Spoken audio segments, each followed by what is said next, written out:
एक माणसांनी भरलेली बस घाटातून चाललेली असते. आता घाटातून जात असताना ती बस दरीत पडता पडता राहून जाते. पुढे गेलं एक भला मोठा दगड त्या बसवर पडता पडता राहून जातो.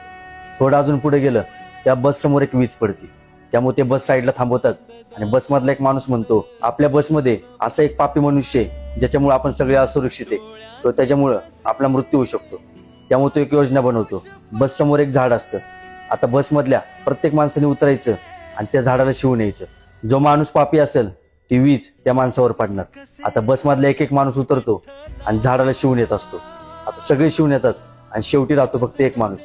सगळे त्या माणसाकडे बघत असतात. तो माणूस घाबरत घाबरत त्या झाडापाशी जातो आणि झाडाला शिवतो.